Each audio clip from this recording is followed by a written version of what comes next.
ವರ್ತಮಾನ ಭಾರತದಲ್ಲಿ ಪ್ರತಿಯೊಬ್ಬರು ಎದುರಿಸುತ್ತಿರುವ ಬಿಕ್ಕಟ್ಟಿನಲ್ಲಿ ಭಾಷೆಗಳ ಪತನವೂ ಒಂದು. ಭಾರತಕ್ಕೊಂದು ಭಾಷಾ ನೀತಿಯನ್ನು ರೂಪಿಸುವ ಅಗತ್ಯವಿದೆ ಎಂದು ಚಿಂತಕ ಪುರುಷೋತ್ತಮ ಬಿಳಿಮಲೆ ಹೇಳಿದರು. ಭಾನುವಾರ ಚಿರಂತ್ ಪ್ರಕಾಶನ ಆಯೋಜಿಸಿದ್ದ ಕಾರ್ಯಕ್ರಮದಲ್ಲಿ ಅವರು ಮಾತನಾಡಿದ್ದಾರೆ.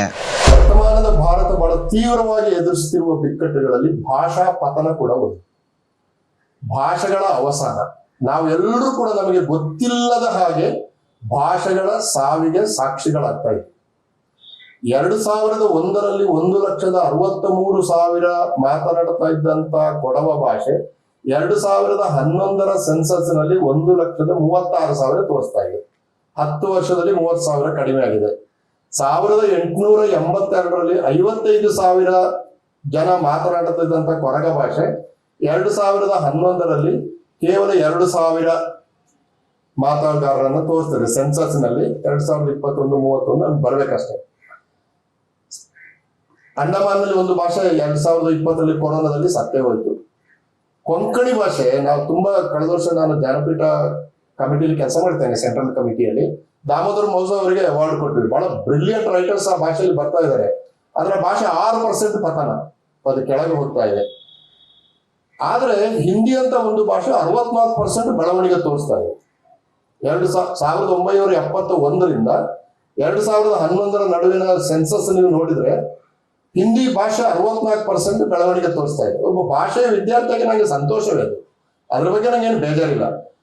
ಆದ್ರೆ ಕನ್ನಡದಂತ ಭಾಷೆ 3.76% ಬೆಳವಣಿಗೆ ತೋರಿಸ್ತಾ ಇದ್ದು, ಒಂದು ಹಿಂದಿ ಅಂತ ಭಾಷೆ 66% ಬೆಳೀತಾ ಇದ್ದಾಗ ಈ ಗ್ಯಾಪ್ ಇದೆಯಲ್ಲ, ಇದು ನನ್ನ ಆತಂಕಕ್ಕೆ ಕಾರಣ ಆಗ್ತದೆ. ಹಾಗಾದ್ರೆ ಈ ಭಾಷೆ ಇವತ್ತಲ್ಲ ನಾಳೆ ನನ್ನ ಭಾಷೆಯನ್ನು ನುಂಗಿ ಹಾಕ್ತದೆ ಎಂಬ ಭಯ ಬರ್ತದೆ. ಅದು ಸುಳ್ಳೆ ತಪ್ಪೇ ಇರ್ಬೋದಾ? ವರ್ತಮಾನ ಕಾಲದ ಭಯ ಅದು. ಆ ಭಯದಲ್ಲಿ ನಾನು ಭಾಷೆಯ ಬಗ್ಗೆ ಬರೆದ ಕೆಲವು ಲೇಖನಗಳಿದೆ. ನಮ್ಗೆ ಯಾಕೆ ಭಾರತಕ್ಕೆ ಒಂದು ಭಾಷಾ ನೀತಿ ಇಲ್ಲ ಎಂಬ ಒಂದು ಪ್ರಶ್ನೆಯನ್ನ ನಾನು ಇದರಲ್ಲಿ ಎತ್ತಿದ್ದೇನೆ. ಇಷ್ಟು 2011ರ ಸೆನ್ಸಸ್ ಅಲ್ಲಿ 19,569 ಮಾತೃಭಾಷೆಗಳಿವೆ ಅಂತ ಹೇಳ್ತಾರೆ. ಮದರ್ ಟಂಗ್, ಸ್ವತಂತ್ರ ಭಾಷೆಗಳಲ್ಲ, ಮದರ್ ಟಂಗ್ಸ್ ಅಷ್ಟಿದೆ ಅಂತ. ನಂದೇ ಒಂದು ಮದರ್ ಟಂಗ್ ಸುಳ್ಯ ಕಡೆ ಅರೆ ಭಾಷೆ ಅಂತ ನಾವು ಅದನ್ನು ಮಾತಾಡ್ತೇವೆ. ಸಂಖ್ಯೆ ಕಡಿಮೆ ಆಗ್ತಾ ಇದೆ. ಇಷ್ಟೆಲ್ಲ ಭಾಷೆಗಳಿದ್ದಾಗಲೂ ಕೂಡ ನಮಗೊಂದು ಭಾಷಾ ನೀತಿ ಯಾಕೆ ಇಲ್ಲ? ಅಥವಾ ಕರ್ನಾಟಕಕ್ಕೆ ಒಂದು ಭಾಷಾ ನೀತಿ ಯಾಕೆ ಇಲ್ಲ? ಇಲ್ಲಿ ಎಷ್ಟು ಭಾಷೆ ಇದೆ? ಕನ್ನಡ ಪ್ರಧಾನ ಭಾಷೆ, ರಾಜ್ಯ ಭಾಷೆ, ನನಗೆ ಅನ್ನ ಕೊಟ್ಟ ಭಾಷೆ, ಅದೆಲ್ಲ ಆಯ್ತಲ್ಲ. ಈ ಪುಸ್ತಕ ನಾನು ಅದರಲ್ಲೇ ಬರೆದಿದ್ದು. ಅದರ ಜೊತೆಗೆ ಇನ್ನೂ ಅನೇಕ ಭಾಷೆಗಳಿದೆಯಲ್ಲ. ಒಂದು ನನ್ನ ಹತ್ರ ಇರುವ ಲಿಸ್ಟ್ ಪ್ರಕಾರ 76 ಭಾಷೆ ಇದೆ ಕರ್ನಾಟಕದಲ್ಲಿ. ನನ್ನ ಗೆಳೆಯ ಬಸವರಾಜ ಕೋಡಗುಂಟಿ ಅಂತ ಸೆಂಟ್ರಲ್ ಯೂನಿವರ್ಸಿಟಿಯಲ್ಲಿ ಕೆಲಸ ಮಾಡ್ತಿದ್ದಾರೆ. ಅವರ ಹತ್ರ 136 ಭಾಷೆಯ ಪಟ್ಟಿ ಇದೆ. ಇನ್ನೂ ಜಾಸ್ತಿನೇ ಇರಬಹುದು. ಇಷ್ಟೊಂದು ಭಾಷೆಗಳ ಸಂರಕ್ಷಣೆಯ ಹೊಣೆಗಾರಿಕೆ ಯಾರಿಗೆ? ಇದರ ಬಗ್ಗೆ ನಾವು ಸ್ವಲ್ಪ ಆದ್ರೂ ಯೋಚನೆ ಮಾಡಬೇಕಾ ಬೇಡವೋ ಎಂಬ ಕುರಿತು ನಾನು ತುಂಬಾ ಶ್ರಮ ವಹಿಸಿ ಮಾಹಿತಿಗಳನ್ನ ಸಂಗ್ರಹಿಸಿ RTI ಹಾಕಿ ಎಲ್ಲ ಸಂಗ್ರಹಿಸಿ ಬರೆದಿದ್ದೇನೆ. RTI ನ ಬೆನ್ನು ಮುರಿಯಲಾಗಿದೆ. ಈಗ ಒಂದೇ ಉತ್ತರ ಬರೋದು, this is not coming under RTI ಅಂತ. ಏನ್ ಮಾಡ್ತೀರಾ? ಮೊದಲು ಆಸ್ಕರ್ ಫರ್ನಾಂಡಿಸ್ ಅವರು ಸ್ಟಾಟಿಸ್ಟಿಕ್ಸ್ ಮಿನಿಸ್ಟ್ರಿಯ ಮಂತ್ರಿ ಆಗಿದ್ರು. ಆಫೀಸ್ಗೆ ಒಂದು ಫೋನ್ ಮಾಡಿದ್ರೆ ನಮಗೆ 2 ದಿವಸದಲ್ಲಿ ಮಾಹಿತಿ ಬರ್ತಾ ಇತ್ತು. ಈಗ ಯಾವ್ದು ಕೇಳಿದ್ರು ಇಟ್ಸ್ ನಾಟ್ ಕಮಿಂಗ್ ಅಂಡರ್ ಅಂತ. ನನಗೆ ಒಂದ್ಸರಿ ಸಿಟ್ಟು ಬಂದು ಬರ್ತದೆ, ಯಾವ್ದು ನಿಮ್ಮ ಕಮಿಂಗ್ ಅಂಡರ್ ಬರ್ತದೆ ಅದ್ರ ಲಿಸ್ಟ್ ಕೊಡಿ ನನಗೆ ಅಂತ ಹೇಳಿ. ನಾನು ಬೇಕಾದ್ರೆ ಮಾತ್ರ ಕೇಳ್ತೀನಿ, ಯಾವ್ದು ಸಿಗೋಲ್ಲ ಈಗ. ಆಮೇಲೆ 3 ಬಗೆಯ ಮಾಹಿತಿಗಳನ್ನ ನಮ್ಮ ಮುಂದೆ ಇಡ್ತಾ ಇದ್ದಾರೆ. ಒಂದು ಅಂದ್ರೆ ನನ್ನಂತವ ಒಬ್ಬ ಓದುಗನ ಅಥವಾ ಒಬ್ಬ ಅಧ್ಯಾಪಕನ ಮುಂದೆ 3. ಒಂದು ಇಂಟರ್ನ್ಯಾಷನಲ್ ಮಾಹಿತಿಗಳು. ಕೊರೋನಾದಲ್ಲಿ 45 ಲಕ್ಷ ಜನ ಸತ್ರು ಅಂತ ಇಂಟರ್ನ್ಯಾಷನಲ್ ಸಂಘಟನೆಗಳು ಹೇಳಿದ್ವು. ನಮ್ಮ ಸರ್ಕಾರ 15 ಲಕ್ಷ ಜನ ಅಂತ ಹೇಳಿತ್ತು. NGOಗಳು ಇಲ್ಲೆಲ್ಲ ಕೆಲಸ ಮಾಡ್ತಿದ್ರೆ ಅವರೊಂದು 22 ಲಕ್ಷ ಅಂತ ಹೇಳಿತ್ತು. ಈಗ ಒಬ್ಬ ಸಂಶೋಧಕನಾಗಿ, ಒಬ್ಬ ಲೇಖಕನಾಗಿ ಯಾವ್ದನ್ನು ನಂಬಬೇಕು ನಾನು? ಬಹಳ ಜನ ಸರ್ಕಾರ ಹೇಳಿದ ನಂಬ್ತಾರೆ, ಆದ್ರೆ ಉಳಿದ 2 ಯಾಕೆ ನಂಬಬಾರದು? ಇದು ನೋಡಿ, ಈಗ ಕೃಷಿಯ ಬಗ್ಗೆ ಮಾತು ಬಂತು. ಸ್ವಾಮಿನಾಥನ್ ಆಯೋಗ 2004, 2005, 2006ರಲ್ಲಿ 5 ರಿಪೋರ್ಟ್ ಕೊಟ್ಟಿದೆ. ಆ 5 ರಿಪೋರ್ಟ್ ಅಲ್ಲಿ ನೀರಿನ ಸಂರಕ್ಷಣೆ, ಒಣಭೂಮಿಯ ಸಂರಕ್ಷಣೆ, ಆಮೇಲೆ ಕೃಷಿಕ ಆಧುನಿಕತೆ, ಕೃಷಿಯನ್ನ ಆಧುನಿಕ ಮಾಡುವುದು ಇತ್ಯಾದಿಗಳ ಬಗ್ಗೆ ತುಂಬಾ ಒಳ್ಳೆಯ ರೆಕಮೆಂಡೇಶನ್ಸ್ ಇದೆ. ಅದರಲ್ಲಿ ಎಲ್ಲ ಬೇಕು ಅಂತಿಲ್ಲ. ನಾನು ಮೊನ್ನೆ ಇದೇ ಲೇಖನದಲ್ಲಿ ಬರ್ತಿದ್ದೇನೆ. ಸುಮಾರು 70% ರೆಕಮೆಂಡೇಶನ್ಸ್ ಅನ್ನ ನಾವು ಅನುಷ್ಠಾನಕ್ಕೆ ತರಬಹುದು. ಆದ್ರೆ 2006ರಲ್ಲಿ ಸಬ್ಮಿಟ್ ಮಾಡಿದ ಮೇಲೆ UPA ಸರ್ಕಾರ ಅದರ ಬಗ್ಗೆ ಯೋಚನೆ ಮಾಡಿಲ್ಲ. ಅದು ಯಾಕೆ ಬೇಡ ಅಂತಲೂ ಹೇಳಿಲ್ಲ ನನಗೆ. ನಮ್ಮ ಟ್ಯಾಕ್ಸ್ ಹಣದಲ್ಲಿ ಒಂದು ಕಮಿಟಿ ಮಾಡಿ, ಆ ಕಮಿಟಿ ನನಗೆ ಒಂದು ವರದಿ ಕೊಟ್ಟಿದೆ. ಆ ವರದಿಯಲ್ಲಿ ಏನಿದೆ ಎಂಬುದನ್ನು ನಾವು RTI ಹಾಕಿ ತಗೋಬೇಕು. ಅದು ಕೊಡುವುದಿಲ್ಲ, ಕಟ್ ಮಾಡಿ ಕೊಡ್ತಾರೆ, ಏನೇನೋ ಮಾಡ್ತಾರೆ. ಅದು ಸಂಸತ್ತಿಗೂ ಹೋಗ್ಲಿಲ್ಲ, ಲೋಕಸಭೆಗೂ ಹೋಗ್ಲಿಲ್ಲ, ಚರ್ಚೆನೂ ಆಗ್ಲಿಲ್ಲ, ನಮಗೆ ಅದು ಏನು ಗೊತ್ತಿಲ್ಲ. ಯಾಕೆ ಬೇಡ ಅಂತ ಕೂಡ ಹೇಳಿಲ್ಲ ಸರ್ಕಾರ. ಮತ್ತೆ ಕಮಿಟಿ ಮಾಡಿದ್ದು ಯಾಕೆ ಅದು ಹೇಳಲಿಲ್ಲ. ಆಮೇಲೆ ಪ್ರಧಾನಿ ಮೋದಿ ಅವರು ಬಂದ ಮೇಲೆ ಅವರದೇ ಒಂದು ಹೊಸ 3 ಕಾನೂನು ತಂದು ಹಿಂದೆ ಕೊಟ್ಟ ಶಿಫಾರಸುಗಳು ಯಾಕೆ ಬೇಡ ಎಂಬುದನ್ನು ಹೇಳಿ ಇದು ಸರಿ ಇಲ್ಲ, ನಾವು ಹೊಸ್ತು ಮಾಡ್ತೇವೆ ಅಂತ ಹೇಳ್ಬೋದಲ್ಲ. ನೋಡಿ, ರೈತ ಹೋರಾಟದಲ್ಲಿ ನಾನು ಪಾಲ್ಗೊಂಡಿದ್ದೇನೆ. ರೈತ ಹೋರಾಟದವರು ಕೇಳುವ ಪ್ರಶ್ನೆ, ಸ್ವಾಮಿನಾಥನ್ ಆಯೋಗ ಶಿಫಾರಸು ಮಾಡಿ, ನಿಮ್ಮ 3 ಬೇಡ, ಯಾಕೆ ಬೇಡ ಎಂಬುದಕ್ಕೆ ಅವರು 1 ಗಂಟೆ ಬೇಕಾದ್ರೆ ಮಾತಾಡ್ತಾ ಇದ್ರು. ನೀವೊಂದು ಫೋನ್ ಮಾಡಿದ್ರೆ ನಾಳೆ ಬೇಕಾದ್ರೂ ರೈತ ನಾಯಕರು ಬಂದು ಇಲ್ಲಿ ಮಾತಾಡ್ತಾರೆ, ನಿಮ್ಮ ಹತ್ರ ನಿಮಗೆ ಇಂಟ್ರೆಸ್ಟ್ ಇದ್ರೆ ಮಾತಾಡ್ತಾರೆ. ಕರ್ನಾಟಕದ ಅನೇಕ ರೈತ ಸಂಘಟನೆಗಳು, ನಮ್ಮ ನವೀನ್ ಎಲ್ಲ ಇಲ್ಲೇ ಇದ್ದಾರೆ, ಅವರೆಲ್ಲ ಕರೆಸಿ ಮಾತಾಡ್ಸಿದ್ದಾರೆ ಅವರನ್ನ. ಹಾಗಾದ್ರೆ ಇದು ಕಳವಳಕ್ಕೆ ಕಾರಣ. ಅಂದ್ರೆ ಯಾವುದು ಬೇಕು ಮತ್ತು ಯಾವುದು ಬೇಡ ಎಂಬುದನ್ನ ಯಾರು ನಿರ್ಧರಿಸ್ತಾರೆ, ಯಾಕೆ ನಿರ್ಧರಿಸ್ತಾರೆ ಎಂಬುದೇ ನಮಗೆ ಸ್ಪಷ್ಟ ಇಲ್ಲ. ಹೀಗಾಗಿ ಇದರ ಕುರಿತು ಕೆಲವು ಲೇಖನಗಳಿದೆ. ಆಮೇಲೆ ಸಾಹಿತ್ಯಕ್ಕೆ ಸಂಬಂಧಪಟ್ಟ ಹಾಗೆ ಕೆಲವರು ಹೇಳಿದ್ರು ಇದರಲ್ಲಿ ಬೇಡ ಇದು ಅಂತ, ಬಟ್ ನಾನು ಉದ್ದೇಶಪೂರ್ವಕವಾಗಿ ಸೇರಿಸಿದ್ದೇನೆ. ಯಾಕೆಂತಂದ್ರೆ ಈಗ 1992ರ ಅನಂತರ 2 ಘಟನೆಗಳು ನಡೆಯುತ್ತೆ ನಮ್ಮಲ್ಲಿ. ಒಂದು, ಭಾರತದ ಮಾರುಕಟ್ಟೆಯನ್ನ ಡಾಕ್ಟರ್ ಮನಮೋಹನ್ ಸಿಂಗ್ ಮತ್ತು ನರಸಿಂಹರಾವ್ ಸೇರಿ ಜಗತ್ತಿಗೆ ಓಪನ್ ಮಾಡಿದ್ರು. ನಾವು ಸರಳವಾಗಿ ಅದನ್ನ ಜಾಗತೀಕರಣ ಪ್ರಕ್ರಿಯೆ ಅಂತ ಹೇಳ್ತೇವೆ. ಒಂದು, ಈ ಜಾಗತೀಕರಣ ಪ್ರಕ್ರಿಯೆ ಎಂಬುದು ಮೂಲತಃ ಆರ್ಥಿಕ ಪ್ರಕ್ರಿಯೆಯಾಗಿದ್ರು ಕೂಡ ಅದು ಸಾಂಸ್ಕೃತಿಕ ಪರಿಣಾಮಗಳನ್ನ ಬೀರಿದೆ, ಅದು ನಮಗೆ ಗೊತ್ತಿದೆ. ಅದು ಒಂದು. ಎರಡನೇದು, ಅದ್ವಾನಿ ಅವರ ನೇತೃತ್ವದಲ್ಲಿ ನಡೆದಂತ ಇಟ್ಟಿಗೆ ಯಾತ್ರೆ ಆದ ಮೇಲೆ ಅಯೋಧ್ಯ ಪ್ರಕರಣ, ಅದು ಇತ್ತೀಚಿನವರೆಗೆ ಈಗಲೂ ಮುಂದುವರಿತಾ ಇದೆ. ಅದು ನಮ್ಮ ಮನೆಗೆ ಅಯೋಧ್ಯೆಯಲ್ಲಿ ಮಾಡುವ ಪೂಜೆ ನಮ್ಮ ಮನೆಗೆ ಬೆಳಿಗ್ಗೆ ಬೇಕಾದ್ರೆ ಟಿವಿಯಲ್ಲಿ ಬರುವ, ಅಂದ್ರೆ ಅದು ಕಂಟಿನ್ಯೂ ಆಗ್ತಾ ಇದೆ. 90ರ ದಶಕದಲ್ಲಿ ಆರಂಭವಾದ್ದು ಈಗಲೂ ಕೂಡ ಕಂಟಿನ್ಯೂ ಆಗ್ತಾ ಇದೆ. ಅಂದ್ರೆ ಸುಮಾರು 30 ವರ್ಷ ಆದ ಮೇಲೆ ಕೂಡ ಕಂಟಿನ್ಯೂ ಆಗ್ತಾ ಇದೆ. ನಮ್ಮ ಪ್ರಶ್ನೆ ಏನು ಅಂದ್ರೆ, ಈ 2 ಘಟನೆಗಳು ನಮ್ಮ ಸಮಾಜದಲ್ಲಿ ಉಂಟು ಮಾಡಿದ ತಲ್ಲಣಗಳ ಬಗ್ಗೆ, ಬದಲಾವಣೆಗಳ ಬಗ್ಗೆ, ಸಾಂಸ್ಕೃತಿಕ ಬಿಕ್ಕಟ್ಟುಗಳ ಬಗೆಗೆ ಕನ್ನಡ ಸಾಹಿತಿಗಳು ಎಷ್ಟು ಗಂಭೀರವಾದ ಸಾಹಿತ್ಯ ರಚನೆ ಮಾಡಿದ್ದಾರೆ ಅಂತ ಒಂದು ಪ್ರಶ್ನೆ ಕೇಳಿದಾಗ ನನಗೆ ಉತ್ತರ ಸಿಗಲಿಲ್ಲ. ಯಾರಾದ್ರೂ ಗೊತ್ತಿದ್ದವ್ರು ಆಮೇಲೆ ಹೇಳುವ, ಅಂದ್ರೆ ಫೇಸ್ಬುಕ್ ಅಲ್ಲಿ 4 ಸಾಲು ಬರೆಯುವುದು, ಪದ್ಯ 1, 2, 3 ಬರೆಯುವುದು, ನಾನು ಅದನ್ನ ಹೇಳ್ತಾ ಇಲ್ಲ. ಕುವೆಂಪು ಇಡೀ ತಲ್ಲಣವನ್ನ 2 ಕಾದಂಬರಿಗಳಲ್ಲಿ ಹಿಡಿದ ಹಾಗೆ, ಅಥವಾ ಶಿವರಾಮ ಕಾರಂತರು ಅವರ ಕಾದಂಬರಿಗಳಲ್ಲಿ ಹಿಡಿದ ಹಾಗೆ, ಈ 90ರ ನಂತರ ಕಳೆದ 30 ವರ್ಷದಲ್ಲಿ ನಡೆದ ಘಟನೆಗಳಿಗೆ ಕನ್ನಡ ಸಾಹಿತಿಗಳು ಹೆಂಗೆ ಪ್ರತಿಕ್ರಿಯಿಸಿದ್ದಾರೆ, ಎಷ್ಟು ಗಂಭೀರವಾಗಿ ಪ್ರತಿಕ್ರಿಯಿಸಿದ್ದಾರೆ. ಕೊರೋನಾದಲ್ಲಿ ಎಷ್ಟು ಲಕ್ಷ ಜನ ಸತ್ತು, ನಾನು ಡೆಲ್ಲಿಯಲ್ಲಿ ಎಷ್ಟು ಹೆಣ ನೋಡಿದೆ ಅಂದ್ರೆ ಬಾಗಿಲು ಹಾಕಿ ಮನೆಗೆ ಕೂತ್ಕೋಬೇಕಾಯ್ತು. ನನ್ನ ಗೆಳೆಯನ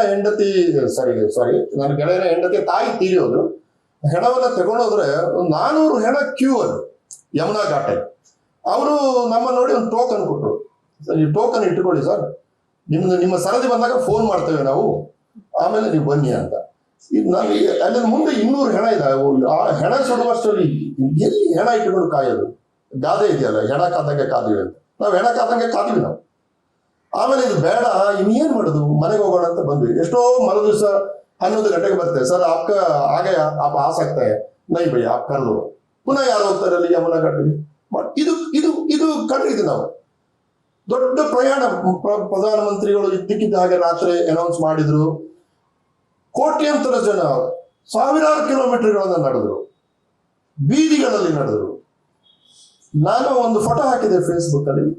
ಒಬ್ಬ ಕೂಲಿಗಾರ ನಮ್ಮ ಮನೆ ಹತ್ರ ಕೆಲಸ ಮಾಡ್ತಾ ಇದ್ದ. ಅವನು ಮರು ದಿವಸ 3 ದಿವಸ ಇದ್ದ, ಅವನು ಅದ ಮೇಲೆ ಕೆಲಸ ಸಿಗಲಿಲ್ಲ. ಆಮೇಲೆ ಅವನೊಂದು ಸೈಕಲ್ನ ಹಿಂದ್ಗಡೆ ಕನ್ನಡಕ ಹಾಕಿದ ಅವನ ತಾಯಿಯನ್ನ ಕೂರಿಸಿದ. ಅವನ ತಾಯಿಯ ಕೈಯಲ್ಲಿ 2 ಚಪ್ಪಲ್. ಆಮೇಲೆ ಮಗು ಒಂದು ಎದುರುಗಡೆ ಕೂರಿಸಿಕೊಂಡು. ನಾನು ಹೇಳಿದೆ, ಭಯ್ಯ ಕಹಾ ಜಾ ರಹಾ ಹೈ? ಸರ್ ಜೈಪುರ್ ಜಾ ರಹಾ ಹೂಂ. ನೋಡಿ, ಒಂದು ಆದ್ರೆ ಐ ಕಾಂಟ್ ಇಮ್ಯಾಜಿನ್. ನನಗೆ ಅದನ್ನ ಭಾಷೆಯಲ್ಲಿ ಹೇಳಕ್ ಬರಲ್ಲ ನನಗೆ. ಅದು ನಾನು 40 ವರ್ಷ ಕನ್ನಡ ಪಾಠ ಮಾಡಿದ್ರು ಕೂಡ ಅವ ಹೇಳಿದನ್ನ ನನಗೆ ಭಾಷೆಯಲ್ಲಿ ಹೇಳಕ್ ಬರ್ತಾ ಇಲ್ಲ. ಯಾಕೆ ಸಾಹಿತ್ಯ ನೋಡಿ, ಅದಕ್ಕೆ ಫೋಟೋ, ನಿನ್ನೆ ಸಿನಿಮಾ ನೀವು ನೋಡಿರ್ಬೋದು. ಫೋಟೋ ನನಗೆ ಯಾಕೆ ಇಷ್ಟ ಆಯ್ತು ಅಂತಂದ್ರೆ, ರಾಯಚೂರಿನ ಒಬ್ಬ ಹುಡುಗ ಈ ಉತ್ತರ ಕರ್ನಾಟಕದವರಿಗೆ ವಿಧಾನಸೌಧದ ಎದುರು ನಿಂತು ಫೋಟೋ ತೆಗೆಸ್ಕೊಳ್ಬೇಕು ಅಂತ ಒಂದು, ಅದು ಪವರ್ ಸೆಂಟರ್ ನೋಡಿ, ಉತ್ತರ ಕರ್ನಾಟಕಕ್ಕೆ ದೂರದ ಪವರ್ ಸೆಂಟರ್, ಬೆಂಗಳೂರಿನವರಿಗೆ ಹತ್ತಿರ. ಅವನು ಫೋಟೋ ತೆಗೆಸ್ಕೊಳ್ಬೇಕು ಅಂತ ಅಮ್ಮನಿಗೆ ಹೇಳ್ತಾನೆ. ಅಪ್ಪ ಬೆಂಗಳೂರಲ್ಲಿ ಕೂಲಿ ಕೆಲಸ ಮಾಡ್ತಾ ಇರ್ತಾನೆ, ಅಮ್ಮ ಹೆಂಗೋ ಮಾಡಿ ಕಳಿಸ್ತಾರೆ. ಕೂಲಿ ಕೆಲಸ ಮಗ ಬಂದ, ನಾಳೆ ವಿಧಾನಸೌಧಕ್ಕೆ ಹೋಗಿ ನಾವು ಫೋಟೋ ತೆಗೆಯುವ ತಯಾರು ಮಾಡ್ತಾನೆ. ಅಪ್ಪನಿಗೂ ಖುಷಿ. ಮತ್ತೆ ರಾತ್ರಿ ಲಾಕ್ಡೌನ್ ಅನೌನ್ಸ್ ಆಗ್ತದೆ. ಇವ ಸೀರಿಯಸ್ ಆಗಿ ತಗೊಳಲ್ಲ. ಏನು ಒಂದು ಫೋಟೋ ತೆಗೆಸ್ಕೊಂಡ್ ಬರುತ್ತಾನೆ, ಇಲ್ಲಿ ಹೋಗಿದ್ದ ಮರು ದಿವಸ 8 ಗಂಟೆಗೆ ಹೋಗ್ತಾನೆ, ಪೊಲೀಸರು ಓಡಿಸ್ತಾರೆ ಅಂತ. ಆ ಮಗುನ ಮುಖ ನೋಡು, ಅವ್ರು ಒಂದೇ ಆಸೆ, ಒಂದು ಫೋಟೋ ತೆಗೆಸ್ಕೊಡು ಅಷ್ಟೇ. Simple, very simple. ಸಾಯ್ಲಿಲ್ಲ. ಆಮೇಲೆ ನಾವು ಹೇಳೋ ದೊಡ್ಡ ದೊಡ್ಡ ಘಟಾನುಘಟಿಗಳು, ಯುದ್ಧಗಳು, ಪ್ಯಾಲೆಸ್ಟೈನ್, ಯುಕ್ರೇನ್ ಎಂಥದಿಲ್ಲ, ಫೋಟೋ ತೆಗೆಸಿಕೊಂಡಿದ್ದಾರೆ. ಆಮೇಲೆ ಇನ್ನು ಅವನಿಗೆ ಊಟ ಇಲ್ಲ, ಹೋಗೋಣ ಮಗ ಊರಿಗೆ ಹೋಗೋಣ ಅಂತೇಳಿ ಇಬ್ಬರು ಹೋಗ್ತಾರೆ. ಆ ಬೆಂಗಳೂರಿನಿಂದ ರಾಯಚೂರಿನ ಹೊರಗಿನ ನಡುವಿನ 300 ಕಿಲೋಮೀಟರ್ಗಳ ದಾರಿಯ ಪಯಣವನ್ನ ಆ ಸಿನಿಮಾ ಹಿಡಿದದ್ದು. ಫೋಟೋ ಸಿನಿಮಾ ದಯವಿಟ್ಟು ನೋಡಿ, ಉತ್ಸವ ಗೋನಾವರದು. ಡೆಲ್ಲಿಯ ಹ್ಯಾಬಿಟಾಟ್ ಫೆಸ್ಟಿವಲ್ ನಲ್ಲಿ ಅದರ ಶೋ ಆಗಿ ಆ ಸಿನಿಮಾ ಮುಗಿದಾಗ ಸ್ಟೇಜ್ ಜನ ಇದ್ರಲ್ಲ, ಎಲ್ಲ ಮೌನವಾಗಿ ನಿಂತು, ಚಪ್ಪಾಳೆ ಸಹ ಹೊಡಿಲಿಲ್ಲ, ನೋಬಡಿ ಕ್ಲಾಪ್. ಥಾಮು, ನನ್ನ ಪ್ರಶ್ನೆ ಏನಂದ್ರೆ, ಒಬ್ಬ ಸಿನಿಮಾ ಮಾಡಿದವನಿಗೆ ಇಷ್ಟು ಘನತೆ, ಒಂದು ಗಂಭೀರವಾಗಿ ಜನಗಳ ಎದೆಯನ್ನು ಮುಟ್ಟುವಂತ, ನಮ್ಮ ಹೃದಯವನ್ನು ಆರ್ದ್ರಗೊಳಿಸುವಂತ ಒಂದು ಸಿನಿಮಾ ಒಬ್ಬನಿಗೆ ಮಾಡ್ಲಿಕ್ಕೆ ಸಾಧ್ಯ ಆದ್ರೆ, ಸಾವಿರಾರು ಸಂಖ್ಯೆಯಲ್ಲಿರುವಂತ ಕನ್ನಡ ಸಾಹಿತಿಗಳಿಗೆ ಅಂತ ಒಂದು ಕೃತಿಯನ್ನು ಯಾಕೆ ಬರೆಯಕ್ಕಾಗ ಗೊತ್ತಿಲ್ಲ ನನಗೆ. ಒಂದು ಪ್ರಶ್ನೆ ಅಷ್ಟೇ ನನ್ನ ಮುಂದೆ ಇರೋದು. ಅದಕ್ಕೆ ಇದರಲ್ಲಿ ನಾನು ಕೆಲವು ಲೇಖನಗಳನ್ನು ಹಾಕಿದೆ. 2 ಲೇಖನಗಳನ್ನು ಉದ್ದೇಶಪೂರ್ವಕವಾಗಿ, ಗಾಯತ್ರಿ ಅವರು ಇಲ್ಲೆಲ್ಲೋ ಇದ್ದಾರೆ, ಗಾಯತ್ರಿ ಮೇಡಮ್. ಗಾಯತ್ರಿ ಮೇಡಮ್ ಅಲ್ಲಿದೆ. ಗಾಯತ್ರಿ ಮೇಡಮ್ ಏನು ಮಾಡಿದ್ರು ಅಂದ್ರೆ, ಗೀತಾ ಹರಿಹರ ಅನ್ನೋದು ಒಂದು ಕಾದಂಬರಿಯನ್ನ ಕನ್ನಡಕ್ಕೆ ಅನುವಾದ ಮಾಡಿ ನೋಡಿ. ಆ ಕಾದಂಬರಿ ಕಲಬುರ್ಗಿಯವರ ಸಾವು, ವೇಮುಲನ ಸಾವಿನ, ಗೌರಿಯ ಸಾವಿನ ಸುತ್ತ ಇದೆ. ಆ 3 ಸಾವುಗಳಲ್ಲಿ 2 ಸಾವು ಸತ್ತದ್ದು ನಮ್ಮ ರಾಜ್ಯದಲ್ಲಿ. ಕಲಬುರ್ಗಿ ಸಾವು ಸತ್ತದ್ದು ನಮ್ಮ ರಾಜ್ಯದಲ್ಲಿ, ಗೌರಿ ಸಾವು ಸತ್ತದ್ದು ನಮ್ಮ ರಾಜ್ಯದಲ್ಲಿ. ಆ ಲೇಖನಗಳು, ಪ್ರತಿಭಟನಾ ಲೇಖನಗಳು ಬಂತು. ನಾನು ಕೇಳಿದ ಪ್ರಶ್ನೆ ಅದಲ್ಲ. ಗೀತಾ ಹರಿಹರನು ಇಂಗ್ಲಿಷ್ ನಲ್ಲಿ ಬರೆದು ಅಂತಾರಾಷ್ಟ್ರೀಯ ಖ್ಯಾತಿಯನ್ನು ಪಡೆದಂತ ಒಂದು ಕಾದಂಬರಿ ನಮ್ಮ ನಾಡಿನಲ್ಲೇ ಆ ಘಟನೆ ನಡೆದಾಗ ಕನ್ನಡ ಸಾಹಿತಿಗಳಿಗೆ ಯಾಕೆ ಬರೀಲಿಕ್ಕೆ ಆಗಲಿಲ್ಲ? ಇದು ಪ್ರಶ್ನೆ ಸರ್, ನಂತರ ಉತ್ತರ ಇಲ್ಲ. ಅಥವಾ ನೀವು ಕೇಳುವ ಪ್ರಶ್ನೆ ಸರಿ ಇಲ್ಲ ಅಂದ್ರೆ ಕ್ಷಮಿಸಿ, ನನಗೆ ಅಂತ ಪ್ರಶ್ನೆ ನನ್ನ ಹೃದಯದಲ್ಲಿ ಬಂದಿದೆ ಅಂತ ಹೇಳಿಕೊಳ್ಳುವ ಸ್ವಾತಂತ್ರ್ಯ ನನಗೆ ಉಂಟಲ್ಲ, ಅಷ್ಟೇ. ಅದಕ್ಕೋಸ್ಕರ ನಾನು ಅಂತ ಲೇಖನಗಳನ್ನ ಹಾಕಿದ್ದೇನೆ. 2-3 ಲೇಖನ ಬೇಕು ಅಂತ ಹಾಕಿದ್ರು. LGBTQ ನಮ್ಮಲ್ಲಿ ಅದರ ಬಗ್ಗೆ ಪಬ್ಲಿಕ್ ಆಗಿ ಮಾತಾಡೋದಿಲ್ಲ, ಅದಾಯ್ತು. ಆಮೇಲೆ ಆದ್ರೆ ಕಾನೂನುಗಳು ಕೂಡ ಅದರ ಬಗ್ಗೆ ತಿರ್ಗಾ ಮುರುಗ, ಒಮ್ಮೆ ಸರಿ ಅಂತದೆ, ಒಮ್ಮೆ ತಪ್ಪು ಅಂತದೆ. ಜುಡಿಷಿಯರಿಗೆ ಕೂಡ ಅದರ ಬಗ್ಗೆ ಕ್ಲಿಯರ್ ಇಲ್ಲ. ಆದ್ರೆ ನಮ್ಮ ನಡುವೆ ಅನೇಕ ಬಗೆಯ LGBTQ ಇದ್ದಾರೆ, ನಮ್ಮ ಜನಗಳಿದೆ. ಅದು ಮುಖ್ಯವಾಗಿ ನಮ್ಮ ಊರಿನಲ್ಲಿ ಇರುವ ಯಕ್ಷಗಾನದಲ್ಲಿ ತುಂಬಾ ಇದೆ. ಯಾಕಂದ್ರೆ ಈ ಯಕ್ಷಗಾನದವರು ಹೇಳಿದ್ರೆ ನಾಳೆ ಕಾಂಟ್ರವರ್ಸಿ ಆಗುತ್ತೆ, ನಾನು ದಯವಿಟ್ಟು ಕ್ಷಮಿಸಿ. ಆದ್ರೆ ಇದು ನನಗೆ ನನ್ನ ಅನುಭವ ಇದೆ, ಅಂದ್ರೆ ನನಗೆ ಗೊತ್ತಿದೆ ಇದು ನನಗೆ. ಈ ಮೇಳ ಕಟ್ಟಿಕೊಂಡು ಹೋಗ್ತಾರಲ್ಲ, ಮೇಳ ಕಟ್ಟಿಕೊಂಡು 6 ತಿಂಗಳು ಸುತ್ತುತ್ತಾರೆ. ಈಗಾದ್ರೆ ಕಾರಲ್ಲಿ ಹೋಗ್ತಾರೆ, ವೇಷ ಮಾಡ್ತಾರೆ, ಮರಳಿಸು ಮನೆಗೆ ಬರ್ತಾರೆ. ಈಗ ಪರಿಸ್ಥಿತಿ ಚೇಂಜ್ ಆಗಿದೆ. ಒಂದು 30-40 ವರ್ಷದ ಹಿಂದೆ ನಾವೆಲ್ಲ ಚಿಕ್ಕದ ಯಕ್ಷಗಾನ ನೋಡ್ತಿದ್ದಾಗ ಟೆಂಟ್ ಹಾಕೊಂಡು ಹೋಗುದವರು. ಟೆಂಟ್ 6 ತಿಂಗಳು ಗಂಡಸರು ಟೆಂಟ್ ಹಾಕಿಕೊಂಡು ಊರೂರು ತಿರುಗುವಾಗ ಅವರ ಕಾಮವನ್ನ ಅವ್ರಿಗೆ ಹೆಂಗೆ ಹಿಡಿದಿಡಬೇಕು, ಅದರ ಅಭಿವ್ಯಕ್ತಿ ಕ್ರಮಗಳು ಯಾವುದು? ಇದು ಮನುಷ್ಯ ಸಹಜವಾದಂತ ಪ್ರಶ್ನೆ. ಎಷ್ಟೋ ಬಾರಿ ಅಂತ ಕಡೆ ಸಲಿಂಗರತಿ ಅದೆಲ್ಲ ಡೆವಲಪ್ ಆಗ್ತದೆ, ಸಹಜವಾಗಿ ಡೆವಲಪ್ ಆಗ್ತದೆ. ಹಾಸ್ಟೆಲ್ಗಳಲ್ಲಿ ನನ್ನ ಗೆಳೆಯ ಮೊನ್ನೆ ಹೇಳ್ತಿದ್ದ, ನಿಮಗೆ ಗೊತ್ತಿಲ್ಲ ಸರ್, ಹೈಸ್ಕೂಲ್ ನಲ್ಲಿ ಇರುವಷ್ಟು ಸಲಿಂಗರತಿ ಸಮಸ್ಯೆಗಳು ಬೇರೆ ಎಲ್ಲಿ ಇಲ್ಲ ಅಂತ. ಬರೆಯುವಂಗಿಲ್ಲ, ಹೇಳುವಂಗಿಲ್ಲ, ಇವೆಲ್ಲ ಇದೆ. ಅಂದ್ರೆ ನಮ್ಮ ಸಮಾಜದಲ್ಲಿ ಇದೆ, ನಮ್ಮ ನಡುವೆ ಇದೆ, ನಮಗೆ ಗೊತ್ತಿದೆ. ಆದ್ರೆ ಬರೀಲಿಕ್ಕೆ ನಾವು ಧೈರ್ಯ ಮಾಡಲ್ಲ, ಸಂಕೋಚ. ಅದಕ್ಕೋಸ್ಕರ ನಾನು ಆ ತರದ ಪುಸ್ತಕಗಳು ಬಂದದನ್ನು ಇಲ್ಲಿ ಹಾಕಿದ್ದೆ. ಒಂದು 4-5 ಲೇಖನ ಉದ್ದೇಶಪೂರ್ವಕವಾಗಿ ಹಾಕಿದ್ದು. ಕೊನೆಯ ಮಾತಂದ್ರೆ, ನಮ್ಮ ಸಂಸ್ಕೃತಿಯನ್ನ ನಾವು ಹೆಂಗೆ ಡಿಫೈನ್ ಮಾಡಬೇಕು ಅಂತ. ಈಗ ನಾನು ಪ್ರಾಧಿಕಾರದ್ದು ನೀವು ಹೇಳಿದ್ರೆ, ನಾನು ಇನ್ನೂ ಚಾರ್ಜ್ ತಗೊಂಡಿಲ್ಲ, ಹಾಗಾಗಿ ಅದನ್ನು ಬದಿಗಿಟ್ಟಿದ್ದೆ ನಾನು. ನಾಳೆ ನಾನು ಹೋದಾಗ ಅಲ್ಲಿ ನನ್ನ ಅಧಿಕಾರ ಇರುತ್ತೆ ನಂಗೆ ಗ್ಯಾರಂಟಿ ಇಲ್ಲ, ಹಂಗಾಗಿ ಅದು ತೆಕ್ಕೊಂಡ ಮೇಲೆ ಮತ್ತೆ ಮಾತಾಡ. ಆದ್ರೆ ಒಂದು ಏನಂದ್ರೆ, ಸಂಸ್ಕೃತಿ, ಕರ್ನಾಟಕ ಸಂಸ್ಕೃತಿ ಅಂದ್ರೆ ಏನು, ಭಾರತೀಯ ಸಂಸ್ಕೃತಿ ಅಂದ್ರೆ ಏನು? ನಾರಾಯಣ ಅದನ್ನ ತುಂಬಾ ಚೆನ್ನಾಗಿ ಒಂದು ಚೌಕಟ್ಟಲ್ಲಿ ಹೇಳಿದ್ರು, ಸಾಹೇಬರು GR ಕೂಡ ಹೇಳಿದ್ರು. ಬಟ್ ನೋಡಿ, ನಮ್ಮಲ್ಲಿ ವ್ಯಾಸ ಬರೆದ ಒಂದು ಪಠ್ಯ ಸೂಕ್ತಂಕರ್ ಅವರು ಅದನ್ನು ಕಲೆಕ್ಟ್ ಮಾಡಿದಾಗ, ಭಂಡಾರ್ಕಾರ್ಸ್ ಓರಿಯೆಂಟಲ್ ರಿಸರ್ಚ್ ಇನ್ಸ್ಟಿಟ್ಯೂಟ್ ಪುಣೆಯಲ್ಲಿರುವ ಒಟ್ಟು ಪಾಠಗಳ ಸಂಖ್ಯೆ 1128 ಪಠ್ಯಗಳು. ಎಲ್ಲವೂ ವ್ಯಾಸ ಪ್ರಣೀತವೇ, ಎಲ್ಲರೂ ವ್ಯಾಸನೇ ಬರ್ದದ್ದು ಅಂತ. ಆದ್ರೆ ವ್ಯಾಸ ಬರ್ದದ್ದು ಒಂದು. ಇಲ್ಲಿ ಒಂದು ಕಾವ್ಯವನ್ನು ಬರೆದ್ರೆ, ಒಬ್ಬ ಕವಿ ಬರೆದ್ರೆ ಇಡೀ ದೇಶ ಮತ್ತೆ ಬರೀತದೆ. ಕಮ್ಯುನಿಟಿಗಳು ತಮಗೆ ಬೇಕಾದಾಗ ಬರ್ಕೊಳ್ತವೆ. ಕಾಲ ತನಗೆ ಬೇಕಾದಾಗ ಪಂಪ ಬರೆದ ಹಾಗೆ ಕುಮಾರವ್ಯಾಸ ಬರೆಯಲ್ಲ, ಕುಮಾರವ್ಯಾಸ ಬರೆದ ಹಾಗೆ ಕುವೆಂಪು ಬರೆಯಲ್ಲ. ಕಾಲ ಬದಲಾದಾಗೆ ಅವು ಬದಲಾಗ್ತವೆ. ಪ್ರದೇಶಗಳು ಬದಲಾಗಿ, ನಾರ್ತ್ ಈಸ್ಟ್ನ ಕತೆ ಬೇರೆ, ಸೆಂಟ್ರಲ್ ಇಂಡಿಯಾದ ಕತೆ ಬೇರೆ, ಸೌತ್ ಇಂಡಿಯಾದ ಕತೆ ಬೇರೆ. ಸೌತ್ ಇಂಡಿಯಾ ನೋಡಿ, ತಮಿಳುನಾಡಿನಲ್ಲಿ ನಾನು ಹಿಂದೆ ಎಲ್ಲೂ ಹೇಳಿದೆ ಅದನ್ನು, ತಮಿಳುನಾಡಿನಲ್ಲಿ ವ್ಯಾಸ ಭಾರತದ ದ್ರೌಪದಿ, ತಮಿಳುನಾಡಿನಲ್ಲಿ ದ್ರೌಪದಿ ಅಮ್ಮನ್ ದೇವರಾಗ್ಬಿಟ್ರು ಅವಳು. ನಿಮ್ಗೆ ತಮಿಳುನಾಡಿನವ್ರು ಇದ್ರೆ ಗೊತ್ತಿದೆ. ಅಲ್ಲಿ ಬೆಳಿಗ್ಗೆ ತಮಿಳುನಾಡಿಗೆ ಅಮ್ಮನಿಗೆ ಹೋಗಿ ಕೈ ಮುಗಿದು, ಆ ಅಮ್ಮನಿಗೆ ಎಷ್ಟು ಶಕ್ತಿ ಇದೆ ಅಂದ್ರೆ ಮಕ್ಕಳಾಗದವರಿಗೆ ಮಕ್ಕಳು ಕೊಡ್ತಾಳೆ, ಎಲ್ಲ ಕೊಡ್ತಾಳೆ.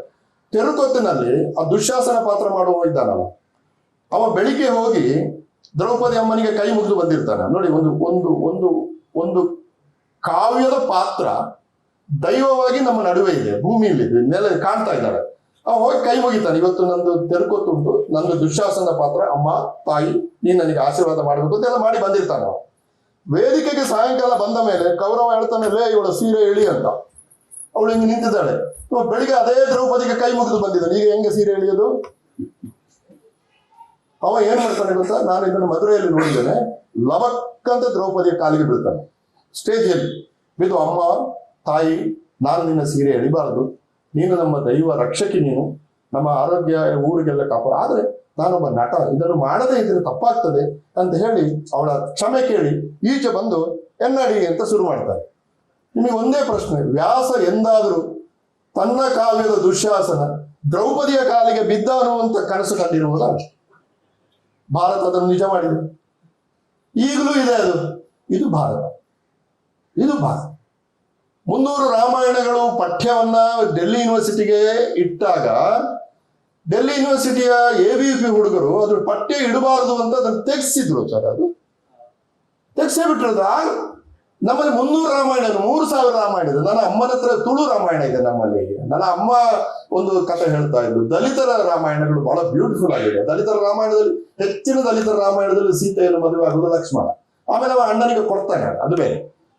ಅಲ್ಲಿ ಶಿವಧನಸ್ಸನ್ನು ಎತ್ತುವುದಿಲ್ಲ. ಆ ಜನಕ ಮಹರ್ಷಿಯ ಮನೆ ಎದುರು ಒಂದು ಮರ ಇರ್ತದೆ, ಆ ಮರದಲ್ಲಿ ಒಂದು ಕಾಗೆ ಇರ್ತದೆ, ಅದು ಕಾ ಕಾ ಕಾ ಅಂತ ಕೂಗ್ತಾ ಇರ್ತದೆ. ಜನಕ ಹೇಳ್ತಾನೆ, ಇದನ್ನು ಯಾರು ಕೊಂದು ಹಾಕಿದ್ರೆ ನಾನು ಅವಳಿಗೆ ಮಗಳನ್ನು ಕೊಡ್ತೇನೆ ಅಂತ. ಮಗಳನ್ನು ಕೊಡೋದು ಎಷ್ಟು ಸುಲಭ. ಹಾಗೆ ಅವ ಲಕ್ಷ್ಮಣ ಬರ್ತಾನೆ, ಹೊಡೆದಾಗ್ತಾನೆ, ಮದುವೆ ಆಗೋ, ನನ್ನ ಅಣ್ಣ ಇದ್ದಾನೆ. ಹೀಗೆ ಇದು ಒಂದು ರಾಮಾಯಣ. ಇದು ನಾವು ಹೇಳ್ತೀವಲ್ಲ, ನಿನ್ನ ರಾಮಾಯಣ ಬೇಡಯ್ಯ ಅಂತ. ಇದು 100 ರಾಮಾಯಣಗಳಿದೆ. It's a beauty of India. ಈಗ ಇದನ್ನೆಲ್ಲ ತೆಗೆದು ಒಂದು ಇಸ್ತ್ರಿ ಹಾಕಿದ ಅಂಗಿ ಹಾಗೆ ಮಾಡಿ, ಇದು ಒಂದು ಪಠ್ಯ, ಇದು ಶಿಷ್ಟ ಪಠ್ಯ, ಇವೆಲ್ಲ ನಮಗೆ ಬೇಡ, 300 ರಾಮಾಯಣ ಬೇಡ, ಅದು ಬೇಡ, ಇದು ಬೇಡ, ಅದು ಬೇಡ. ಮತ್ತೆ ಏನು ಬೇಕು ನಮಗೆ? ನೀರುಳ್ಳಿ ಕಥೆ ಇದೆ. ನೀರುಳ್ಳಿ ಅನೇಕ ಇದಿರ್ತದೆ ಅದಕ್ಕೆ. ಇದು ಬೇಡ, ಇದು ಬೇಡ, ಇದು ಬೇಡ, ಇದು ಬೇಡ, ನೀವೆಲ್ಲ ಇದ್ರಲ್ಲಿ ಬೇಡ ಅಂತ ತೆಗೆದ್ರೆ ಕೊನೆಗೆ ಅಲ್ಲಿ ಏನು ಇರೋದೇ ಇಲ್ಲ. ಇವರು ಕೊನೆಗೆ ಇಂಡಿಯಾ ಇಲ್ಲವನ್ನ, ಈ ಭಾರತವನ್ನು ಇಲ್ಲವಾಗಿಸುವ ಜನಗಳ ನಡುವೆ ನಾವು ಕೆಲಸ ಮಾಡ್ತಾ ಇದ್ದೀವಿ. ಆದ್ದರಿಂದ ಭಾರತವನ್ನು ಇಲ್ಲವಾಗಿಸುವ, ಭಾರತದ ಸಂಸ್ಕೃತಿಯನ್ನು ನಾಶ ಮಾಡುತ್ತಿರುವ ಶಕ್ತಿಗಳ ನಡುವೆ ನಾವು ಸಕ್ರಿಯರಾಗಿ ಕೆಲಸ ಮಾಡದೆ ಹೋದರೆ ನಮ್ಮ ಮುಂದಿನ ತಲೆಮಾರು ನಮ್ಮನ್ನು ಕ್ಷಮಿಸಲ್ಲ. ಈ ಒತ್ತಡದಿಂದ ಈ ಪುಸ್ತಕವನ್ನು ಬರೆದಿದ್ದೇನೆ.